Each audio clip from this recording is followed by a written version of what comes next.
መረጃና ዘገባዎችን እየተከታተላችሁ አብራችሁ እንድትቆዩ ነው በአክብሮት የምጋብዛችሁ። በተለያዩ አካባቢዎች ያሉ የግንባር ዘመቻዎችን በተመለከተ ያሉ ዝርዝር መረጃዎችን በሰዓት ወደ እናንተ አደርሳለሁ። ወደ ምዕራብ ወሎ የሚወስደን ሰፊ ወታደራዊ መረጃ አለ።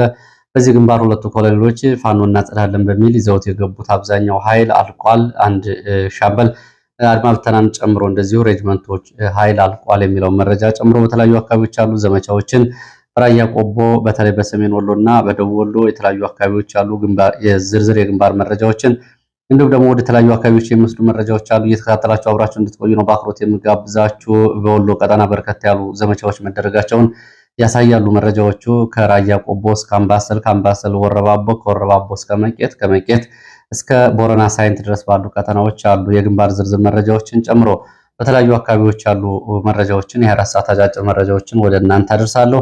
እናንተም እየተከታተላችሁ አብራችሁ እንድትቆዩ ነው በአክብሮት የምጋብዛችሁ። ሐሳብ አስተያየት ቢኖራችሁ ጥቆማ@gmail.com ላይ ልታደርሱ ትችላላችሁ። ወደ ትግራይ የሚወስደን መረጃ አለ። የትግራይ ፖለቲካ እንግዲህ ከዕለት ወደ ዕለት ሽኩቻዎችና ውጥረቶችን እያስተናገደ እዚህ ደርሷል። ትላንትና በአክሱም የነበረውን አጠቃላይ ስብሰባ በተመለከተ የህወሓት ማዕከላዊ ኮሚቴ መግለጫ አውጥቷል።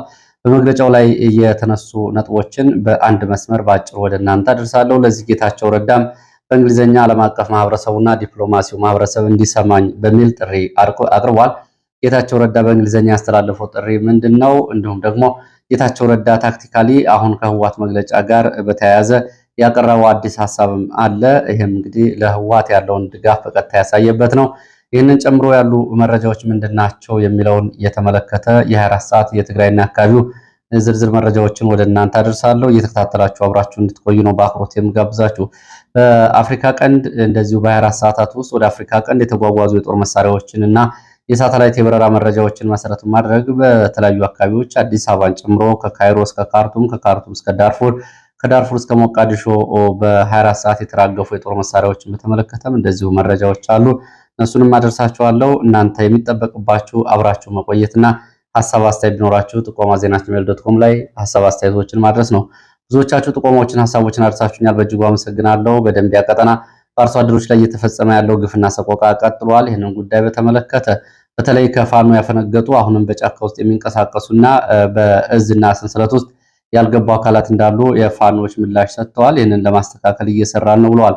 በዚህ መንገድ 14 አርሶ አደሮች እንግዲህ ታፍነው ተወስደው ስለመገደላቸው፣ ገንዘባቸው ስለመዘረፉ እንዲሁም ደግሞ ብዙዎቹ በሌሊት እየተወሰዱ ስቃይ እንደተፈጸመባቸው ቤተሰቦቻቸው ገልጻችኋል። በስም ዝርዝር ጨምራችሁ በተለያዩ አካባቢዎች ያለ ግፍና ሰቆቃም ቀጥሏል። እንግዲህ ይህንን በተመለከተ የብልጽግና ባለስልጣናት ደግሞ ራሳቸውን ደብቀው ነው የሚንቀሳቀሱት የሚል ጥቆማዎችንም አድርሳችሁኛል። እዚህን ጨምሮ ወደ መረጃዎቹ ሄዳለሁ። ወደ መረጃዎቹ ሲሄድ በዚህ ሰዓት እንግዲህ ከማስቀድማቸው መረጃዎች መካከል የምርጫ ምዝገባን የተመለከተ ነው። ምርጫውና ምዝገባው ምን ይመስላል የሚለውን በየዕለቱ አንዳንድ አስገራሚ መረጃዎች እየወጡ ነው የሚገኙት። ዛሬ ደግሞ ወደ ባንክ በሚሄዱ ደንበኞች ላይ ባንክ በር ላይ ሚሊሻዎች በመቆም የባንክ ገንዘብ ለማውጣት የምርጫ ካርድ ካልወሰዳችሁ ገንዘብ አታወጡም ወደሚል ግዳጅ ደርሰዋል። የተለያዩ አስገዳጅ ተግባራት ሲፈጸሙ ነበር። የመንግስት ሰራተኞች ከስራ ትባረራላችሁ በሚል እንዲሁም ደግሞ በማህበራት የተደራጁ ሰዎች ከማህበር ትበተናላችሁ የሚል፣ አርሶ አደሮች ምርጥ ዘር ማዳበሪያ አታገኙም በሚል፣ ሹፌሮች ነዳጅ አታገኙም በሚል፣ የትኛውም አካል አገልግሎት የሚፈልግ ምርጫ ካርድ ካልወሰደ አያገኝም የሚል ነበር እስካሁን እየነበረው። አሁን ደግሞ የራሳችሁን ገንዘብም ማውጣት አትችሉም ወደሚል ደረጃ ተሸጋግሯል። ከዚህ ጋር በተያያዘ በተለይ በዋግኽምራ፣ ሰሜን ወሎ፣ ደቡብ ጎንደር አንዳንድ አካባቢዎች፣ ምዕራብ ወሎ እና ሰሜን ሸዋ አካባቢ ከተሰሙ መረጃዎች መካከል ደግሞ ምርጫ ካርድን በተመለከተ በሴፍቲኔት ተጠቃሚ የሆኑ የማህበረሰብ ክፍሎች በተለይ ገበሬዎች ስም ዝርዝራቸው ወጥቶ ለምርጫ አስፈጻሚዎች እንዲተላለፍ ተደርጓል። ወደ ገጠራማ አካባቢዎች በመሄድ ምርጫ ማስፈጸምና ምርጫ ምዝገባ ማድረግ ባለመቻሉ በወረዳ ደረጃ ይገኛል የተባለው የሴፍቲኔት ተጠቃሚዎችና የቤተሰቦቻቸውን ስም ዝርዝር ለምርጫ አስፈጻሚዎች ከማህደር ወይም ከሰነድ አውጥቶ በመስጠት በዚህ መንገድ በሁለት ቀናት የወረዳውን ህዝብ መዝግባቸው አምጡ በሚል ይሄ ስልት ብልጽግናውን ተግባራዊ እያደረገ ነው ተብሏል። ግን የተለያዩ ስልቶችን ነው በየቀኑ እንግዲህ ተግባራዊ እየተደረጉ እንደሆነ በባህር ዳር የነዋሪዎች መታወቂያ ተነጥቋል። ጎንደር ሸማቾች እንደዚሁ ዘይትና ስኳር አታገኙም ተብለው ተመልሰዋል። አዲስ አበባ ምርጫ ካርድ ያልወሰዳቸው የመንግስት ሰራተኞች የሸኔ የፋኖ ወይም ደግሞ የሻዕቢያ ደጋፊ ነን ብላችሁ ፈርሙ በሚል ማስፈራሪያ ደርሶባቸዋል። የፖሊስ አባላትም ከስራ ተባረዋል። ይሄ ሁሉ እየሆነ ባለበት ሁኔታ ምርጫው ጥቅሙ ምንድን ነው የሚለውን በምልከታ አንድ ጉዳይ እናንሳ እስኪ። የምርጫ ጥቅሙ ምንድን ነው? በተደጋጋሚ እንደተባለው ይህንን የሚሰሙ የትኛውም አካል ሊያገናዝበው የሚችለው ነው። በዚህ ሁኔታ የተደረገ ምርጫ ጥቅሙ ምንድን ነው? ምንስ ያስገኛል? የሚለውን አብሮ ማንሳት ያስፈልጋል። ከአሁን በፊት ምርጫ ኢህአዴግ 2007 100 ተመረጥኩ ባለ በጥቂት ጊዜ ውስጥ ነው የህዝብ አመፅና የህዝብ ተቃውሞ ተነስቶ በተመረጠ በሁለት ዓመቱ ከመንበረ ስልጣኑ የተባረረው የፈራረሰው።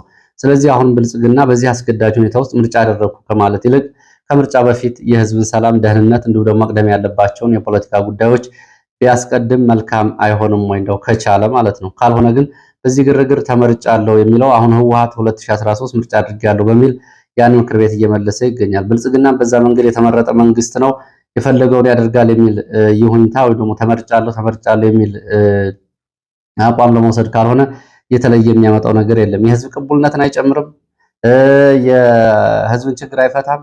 እንደው የገንዘብና ኢኮኖሚ ብክነት ከማምጣት ውጭ ምርጫው የሚሰራው ነገር የለም። ከምርጫ ፊት የመደረግ ያለባቸው ዜጎች የመንቀሳቀስ መብታቸው ያሉ ጦርነቶች በሰላምና በውይይት እንዲፈቱ፣ ከዛ ባለፈ ደግሞ አስቸኳይ የሆኑ ዓለም አቀፍ ድርድሮችን በማድረግ መፍትሄዎችን ማምጣት የሚገባ ይሆናል።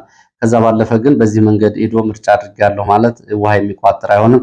ብዙ እንኳን የምርጫ ካርድና ምርጫ አድርጌያለሁ በሚል በምርጫ ውጤት ምክንያት በርካታ መንግስታት በዓለም ላይ ተለውጠዋል። የምርጫውን ውጤት አንቀበልም ያለ ህዝብ በርካታ ሀገራት መንግስታትን ለውጧል። ስለዚህ የምርጫ መተማመኛም ሊሆን እንደማይችል መታወቅ ይገባዋል። ችግሩ መፈታት ያለበት በዚህ መንገድ ስለሆነ ወደ ሌሎች መረጃዎች ነው የሚሄደው። ወደ መረጃዎች ሲሄድ ወደ ወልዲያ አካባቢ ያገኘሁትን መረጃ አስቀድማለሁ። በወልዲያ የብልጽግና አመራሮች የሚሄዱባቸውንና የሚንቀሳቀሱባቸውን የመንግስት ተሽከርካሪዎች ታርጋ እየነቀሉ ነው የሚንቀሳቀሱት። የፖሊስ አዛዦች ጭምር መለዮ ሳይለብሱ እንደ ሲቪል ነው የሚንቀሳቀሱት። ይሄ ያለውን ስጋት ተከትሎ እንግዲህ የብልጽግና የፖለቲካና የጸጥታ ሹሞች ያሉበትን ሁኔታ የሚያሳይ ነው። የፖሊስ አዛዦች ሲቪል ለብሰው የመኪና የፊትና የኋላ ታርጋ ቁጥሮችን ነቅለው ነው መኪና የሚያሽከረክሩት። እንቅስቃሴያቸውን በዚህ መንገድ እንደሆነ ነው የተገለጸው። ይህም እንግዲህ በህዝቡ ውስጥ ያለውን ፍርሃትና ስጋት የሚያሳይ ነው። በዚህ መንገድ እየተንቀሳቀሱ የራሳቸውን ደህንነት እንኳ አደጋ ላይ የጣሉ ደግሞ አደጋ ላይ ገብተናል ብለው ዋስትና የሌላቸው ተሿሚዎችን የያዘ መንግስት ምርጫ ምን ያደርግለታል? ከምርጫ በፊት መሰራት ያለበትን መፍትሄ የሀገራዊ ቀውሱን መፍትሄ መፈለግ ሲገባ በዚህ ሁኔታ ውስጥ የሚደረገው ግርግር ብዙ የሚያስገድ እንዳልሆነ ተደጋግሞ እንግዲህ መገለጽ ያለበት ጉዳይ ነው። ወደ ደቡብ ጎንደር ጉናና ክምር ድንጋይ አካባቢ ስንሄድ በጉና ተራራ ስር ክምር ድንጋይ ከተማ በተፈጸመ ድንገተኛ ጥቃት ወታደራዊ እና ቁሳዊ ኪሳራ ደርሷል። ምሽት 1 ሰዓት ላይ ወደ ከተማ ዘልቀው የገቡት የፋኖ አባላት በፈጸሙት ድንገተኛ ጥቃት የአድማ ብተና አባላት ጉዳት ደርሶባቸዋል። ሞትና ቁስለኛ ሆነዋል። በተፈጸመው ልዩ ጥቃት ወይም ደግሞ ኦፕሬሽን የደረሰው አሃዛዊ ጉዳት በተመለከተ እስካሁን ድረስ መረጃዎቹ እየተጣሩ ነው። ይሄ ትላንትና መሻሽ የተፈጸመ ጥቃት ነው። ወደ ሌላው ደቡብ ጎንደር ብናትና አካባቢው የአማራ ተወላጅ የሆኑ የመከላከያ አባላት ስለመረሸናቸው መረጃዎች ገልጸዋል። ወታደራዊ እርምጃ ተወስዶባቸዋል። ወታደሮቹ ከፋኖ ጋር ግንኙነት አላችሁ በሚል ነው ተይዘው የተረሸኑት። ብዙ ቦታዎች የአማራ ተወላጆች በጥርጣሬ ይታያሉ። በሰራዊቱ ውስጥ ያሉ የኦሮሞ ወታደራዊ አዛዦች ፋኖ በሚል የተለያየ እርምጃ ይወስዱባቸዋል። ይሄ አዲስ አይደለም ያሉት የሰራዊቱ የመረጃ ምንጭ በሰራዊቱ ውስጥ ያሉትን የኦሮሞ ተወላጆች ወታደራዊ አዛዦች የሚፈጽሙትን ግፍና ሰቆቃ ተነግሮ አያልቅም ሲሉ ይህንን መረጃ አድርሰዋል። በዚህ በብናት የተገደሉት 4 የሚሆኑ ወታደሮች ናቸው። እነዚህ ደግሞ ከፋኖ ጋር ተገናኝታችኋል በሚል ተጠርጥረው እየተገደሉ እንደሆነ ነው። የተገደሉት እንግዲህ አማራ በመሆናቸው ሰበብ ተፈልጎላቸው ነው ብለዋል። በሰራዊቱ ውስጥ ያሉት የኦሮሞ ተወላጅ እና ወታደራዊ አዛዦች የሚፈጽሟቸው ግፍና ሰቆቃዎች በህዝቡ ላይ ብቻ ሳይሆን በወታደሩ ላይም ተመሳሳይ ነው እይታቸው። በሚሊሻውም በአድማ ብተናው ላይም ተመሳሳይ እርምጃዎችን ነው የሚወስዱት። ይህ እንግዲህ ሲታይ ጠቅለል ብሎ ሲታይ ፋኖም ሚሊሻም አድማ ብተናም ሆነ ህዝቡ የደረጃው ይለያይ እንጂ በእነሱ እይታ ተመሳሳይ ጠላት ፍረጃ መኖሩን የሚያሳይ ነው ብለዋል። ባለፉት 6-7 ዓመታት የመከላከያ ቁልፍ የሚባሉ ቦታዎች በሙሉ በአንድ ብሔር ተወላጆች የተያዙ ናቸው። ኢታማጆር ሹሙን፣ አየር ኃይል አዛዡን፣ የመከላከያ የደህንነት አዛዡን፣ የሰው ሀብትን ጨምሮ ቁልፍ የሚባሉ ወታደራዊ ኃላፊነት ቦታዎች ከላይ እስከታች ድረስ በአንድ ብሔር ተወላጆች የተያዙ ናቸው። ይሄ እንግዲህ ህወሓት ያደርገው የነበረው ግልባጭ ነው። ህወሓት ስልጣን ላይ በነበረበት ዘመን ከሌላ ብሔር ኢታማጆር ሹም አድርጎ አያውቅም፣ ወታደራዊ አዛዥ አድርጎ አያውቅም። ሁሉንም ከትግራይ ነበር ያደረጋቸው። አሁን ደግሞ ያለው ስርዓት የዛን ግልባጭ ነው እያደረገ ያለው። በዚህም እንግዲህ በስም ማስረጃዎች ጭምር ነው እንግዲህ ካሉ ቁልፍ 58 ቦታዎች ወደ 49 የሚሆኑት በኦሮሞ ተወላጆች የተያዙ መሆናቸውን መረጃዎቹ የሚያሳዩት። ወደ ወለጋ የሚወስደን መረጃ ላስከትል። በወለጋ ሲቡ ሲሬ ተብሎ በሚጠራ ቦታ በሌሊት ወጣቶችን ለማፈን በሁለት አቅጣጫ የገባ መከላከያ፣ የክልሉ ልዩ ኃይል ፖሊስ እና እንዲሁም ደግሞ ጋቸና ሲርናና ሚሊሻ በአጸፋ ምላሽ ከባድ ጉዳት ደርሶባቸዋል። በአጸፋ ምላሹ በሌሊት ራሳቸውን እየተከላከሉ የሚኖሩ የአማራ ወጣቶችን ደግሞ የፋኖ አባላትን ለማፈን ጥቃት የከፈቱት በአጸፋ ምላሽ ጉዳት ደርሶባቸዋል። የሻምበል አዛዡን ጨምሮ ቁጥራቸው ያልታወቁ ወታደሮች ሙትና ቁስለኛ ሲሆኑ 10 የነፍስ ወከፍ መሳሪያዎች በወጣቶቹ የአማራ ፋኖች እጅ ገብቷል ተባለ። ወለጋ ነው። ከሁለት ቀናት በፊት በምስራቅ ወለጋ እና ሆሮ ጉዱሩ ወለጋ ሁለት ወረዳዎች ላይ በተፈጸመ የድሮን ጥቃት 7 ሲቪሊያን መገደላቸውን የመረጃ ምንጮቹ አብረው አስታውሰዋል። ወደ ትግራይ የሚወስደን መረጃ ላስከትል። በትግራይ ዋዜማ ሬዲዮ ይዞት በወጣው ዘገባ መሰረት ዛሬ በትግራይ ከባድ ውጊያ ይቀሰቀሳል በሚል ወጣቶች ትግራይን ለቀው መሰደድ ቀጥለዋል። ትግራይን ለቀው ወደ ጎረቤት ሀገራትና ወደ አዲስ አበባ እየሸሹ ያሉ የትግራይ ወጣቶች ቁጥራቸው ጨምሯል። በክልሉን ለቀው የሚወጡ ወጣቶች ቁጥር እያሻቀበ መምጣቱን ተከትሎ የህወሓት የመፍትሄ እርምጃ በሚል ወጣቶችን የጫኑ ተሽከርካሪዎች እንዳይንቀሳቀሱ እገዳና የኬላ ጥበቃ ስምሪት ሰጥቷል። ወደ አፋርና ወደ አማራ ክልል ወጣቶች እንዳይወጡ የኬላ ጥበቃዎች እንዲሁም ደግሞ ተሽከርካሪዎች እንዲመለሱ እየተደረገ ሲሆን በተለይ በትግራይ ውስጥም በተጨማሪ ወደ መቀሌና ከአንድ ከተማ ወደ ሌላ ከተማ የሚደረጉ የወጣቶች እንቅስቃሴ መገደባቸው ነው የታወቀው። ትግራይ ክልል ውስጥም ወጣቶች እንዳይንቀሳቀሱ ተደርጓል የሚለው የዋዜማ ዘገባ በዚህ እንቅስቃሴ ለማድረግ ወጣቶቹ ለኬላ ጥበቃዎች ወይም ደግሞ ለጸጥታ ሰዎች ገንዘብ ከፍለው ነው የሚያልፉት ሲሉ ትግራይ ውስጥ ያለውን ስጋትና ወጣቶቹ ክልሉን እየለቁ እየሸሹ ያሉበት ሁኔታ ተገልጿል። በጭነት ተሽከርካሪዎች ጭምር አምልጠው ለመውጣት የሞከሩ ወጣቶች ተይዘው ወደ ካምፕ መወሰዳቸውንም ዋዜማ በዘገባው ይዞ ወጥቷል። በትግራይ ፖለቲካ ተጨማሪ መረጃዎችን ከሁለት ቀናት በፊት በአክሱም ከተማ ስብሰባ አድርጎ ውሳኔ ያሳለፈው የህወሓት ማዕከላዊ ኮሚቴ በውሳኔው ላይ የተለያዩ ጉዳዮችን አንስተዋል። እንደ ወትሮ የፌዴራል መንግስቱን የሚከስ መግለጫ አውጥቷል። ትላንትና መሻሹን ባወጣው መግለጫ የፌዴራል መንግስቱ የፕሪቶሪያን ሰላም ስምምነት ሙሉ በሙሉ በመጣስ አሁንም የትግራይ መሬት ተወሮ በጠላት እጅ ይገኛል ብሏል። እንግዲህ ምን እያለ እንደሆነ ህወሓት ግልጽ ነው። በጠላት እጅ ይገኛል የሚለው መሬት ወልቃይትንና ጠለምትን ነው። ለጊዜው ያው ራያን የፌዴራል መንግስቱም ለቆለት ወጥቶ ራሱ መልሶ ይዟል። ይህንን እያለ ነው ህወሓት የትግራይ መሬት በጠላት ተይዟል እያለ ነው። ይሄ ድምፅ ህወሓት የአንድ ሁለት ሳይል ጥቅሙን በመግለጫ እያሳወቀ ነው የሚገኘው። በሌላው በኩል በተለይ በአማራ በኩል ደግሞ ይህንን የአሁን የወልቃይትን የራያን ጉዳይ ማንሳት እንደ ብልጽግና እያስፈረጀ ይገኛል። ይሄ እንግዲህ የተሳሳተ መንገድ ነገ የሚያጸጽት ነገ ወዲያ የሚያሳፍር ነው። ህወሓት ወልቃይት የኔ ነው ብሎ በድፍረት መግለጫ እያወጣ በጠላት ተይዞብኛል እያለ ለጊዜውም ቢሆን የአካባቢው ህዝብ እፎይታ አግኝቶ ራሱን እያስተዳደረ ያለባቸውን ቀጠናዎች ደግሞ ለህወሓት ተላልፈው ካልተሰጡ የሚለው ድምፅ ቀላል አይደለም። እሱን ወደፊት እንግዲህ ሁኔታው አብሮ የሚታይ ነው የሚሆነው። ለማንኛውም ህወሓት ይህንን ብሏል። በጠላት እጅ ተይዟል መሬት በሚል መግለጫ አውጥቷል። እንዲሁም ደግሞ በ2013 ምርጫ የተመረጠው ምክር ቤት እንዲመለስ በመግለጫው የማዕከላዊ ኮሚቴ ውሳኔ መሆኑን አሳውቋል። ይህንን በተመለከተ የፕሪቶሪያው ስምምነት ስለመፍረሱ ውሳኔው ከዚህ በኋላ እንደማይሰራና የሽግግር አስተዳደር የሚለው ተቀባይነት እንደሌለው ህወሓት ይህንን አረጋግጧል። በዚህ እንግዲህ አስተዳደሩን የሚያፈርስ የፕሪቶሪያውን ስምምነት የሚጥስ መግለጫ ነው ተብሏል እንግዲህ እየወጣው። ከዚህ ጋር በተያያዘ ጌታቸው ረዳ ለዚህ መግለጫ በእንግሊዝኛ በጻፈው ጽሁፍ የተለያዩ መልእክቶችን አስተላልፏል። ጌታቸው ረዳ ካነሳቸው ጉዳዮች መካከል የአክሱሙ የህወሓት ማዕከላዊ ኮሚቴ ስብሰባን በተመለከተ የሚከተለውን ጽሁፍ በእንግሊዝኛ አውጥቷል። ባጭሩ ጀነራል ታደሰ ወረደን ስልጣን ማራዘም በፌዴራል መንግስትና በትግራይ ጊዜያዊ አስተዳደር መካከል ትርጉም ያለው ግንኙነት ስለመኖሩ ማሳያ ነው ሲል ጌታቸው ረዳ የታደሰ ወረደ ስልጣን መራዘምን ደግፎ በጽሁፉ አንስቷል። ህወሓት የጀነራል ታደሰ ወረደ ስልጣን ውድቅ ማድረጉ ደግሞ አሳሳቢ የህግ ክፍተትን ይፈጥራል ሲል ጌታቸው ረዳ ተችቷል። በዚህም ትርጉም ያለው ግንኙነት የሚበጥስ ሲል የህወሓትን ውሳኔ ጌታቸው ረዳ ተችቷል።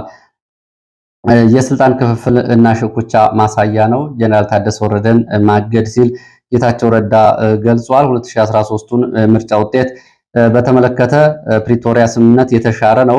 ይህንን ለመመለስ መሞከር ፍጹም ህገወጥነት ነው፣ ወደ ጦርነት የመግባት የመጀመሪያ ምዕራፍ ነው ሲል ጌታቸው ረዳ ፕሪቶሪያ ሄዶ የፈረመበትን ስምምነት ህወሓት መጣሱ ወደ ጦርነት መግባት ነው ሲል ትናንትና በእንግሊዝኛ ባሰራጨው ጽሁፉ ላይ ገልጿል። የምርጫ ቦርድ ህወሓትን መሰረዙ ህወሓትን ወደ ጦርነትና ወደ አደገኛ አዝማሚያዎች እንዲገባ አድርጎታል ብሏል ጌታቸው ረዳ። በዚህ የጌታቸው ጽሁፍ ላይ ህወሓት መመለስ አለበት የፖለቲካ ፓርቲነቱ የሚል አስተያየትና አንድምታ ያለው ነው። ህወሓት የፖለቲካ ፓርቲነቱ የሚመለስ ከሆነ ወደ ጦርነትና አደገኛ አዝማሚያ ላይገባ ይችላል የሚል ጌታቸው ረዳ በእንግሊዝኛ ለዓለም አቀፍ ማህበረሰብ እንዲደርስ በጻፈው ጽሁፉ ላይ ይህንን አመላክቷል። ጌታቸው ረዳ የህወሓትን መግለጫ በተመለከተ የሚያመጣቸው ሁለት አደገኛ ችግሮች በሚል ካነሳው መካከል አንደኛው በአማራ ክልልን ጨምሮ በወልቃይት ራያ ጋር የተያያዘ አዲስ ጦርነት ይቀሰቀሳል ብሏል። የህወሓት አጀንዳ ግዛት የማስመለስ አጀንዳ ስለሆነ ጦርነት ይቀሰቀሳል ብሏል።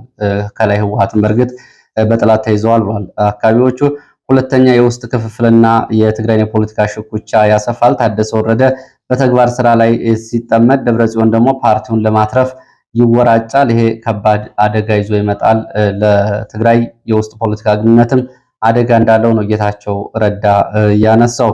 እንግዲህ ህወሓት በትላንትናው መግለጫው ጠቅለል ተብሎ የትግራይ መሬት በወረራ መያዙን፣ በትግራይ ለሁለተኛ ዙር እገዳ፣ የበጀት፣ የነዳጅ፣ የስራ ኃላፊዎች ድልድልን በተመለከተ እገዳ መኖሩን፣ ወታደራዊ ዝግጅት ወደ ትግራይ አካባቢ በርካታ ኃይል ተጠግቶ ለጦርነት የተዘጋጀ መሆኑና በትግራይ ህዝብ ላይ ጦርነት ለመክፈት የፌዴራል መንግስቱ ወታደራዊ ዝግጅት እያደረገ መሆኑን፣ የፌዴራል መንግስቱ የትግራይን ህዝብ ህልውና እንደገና አደጋ ላይ የሚያጋልጥ እንቅስቃሴ እያደረገ ነው የሚል መግለጫ አውጥቷል። በዚህ የህወሓት ወታደራዊ አዛዦች ደግሞ ዘመቻ መከት የሚል ካውንስል እቅዶችን ወደ ታጣቂዎች እንዲያወርድ ትዕዛዝ መስጠታቸው ነው የተገለጸው። የዘመቻ መከት ካውንስል ትዕዛዝን ወደ ታጣቂዎቹ አውርዷል። ትግራይ አካባቢ ያሉት ፖለቲካዊ መረጃዎች እነዚህ ናቸው። ወደ ሌሎች መረጃዎች እቀጥላለሁ። ወደ ሌሎች መረጃዎች ስቀጥል ወደ ምዕራብ ወሎ የሚወስደን መረጃን የሚያስከትለው በምዕራብ ወሎ ቦረና ሳይንት በተለያዩ ግንባሮች በተከታታይ ቀናት በተደረገ ውጊያ ሁለት ኮሎኔሎች እየመሩ ይዘውት ከገቡት ሬጅመንት ውስጥ ከፍተኛ ወታደራዊ ጉዳት ደርሶበታል። የወጣ የለም አብዛኛው ነው የተባለው። አንድ ሻምበል የአድማ ብተናም ለግዳጅ አብሮ ገብቶ አልወጣም። ፋኖን ማጽዳትና መቆጣጠር፣ የምርጫ ስራዎችን የሚያውክ እንቅስቃሴን ቀድሞ መቆጣጠር በሚል ሰፊ ዝግጅት በማድረግ ከመካነ ሰላም እስከ ሰኞ ገበያ በታ ተብሎ የሚጠራው ቦታ ድረስ በተደረገ ተከታታይ ዘመቻ በቁጥር ያልታወቀ መከላከያ፣ አድማ ብተና፣ ሚሊሻ ወታደራዊ፣ ሰብአዊና ቁሳዊ ኪሳራ አስተናግዷል።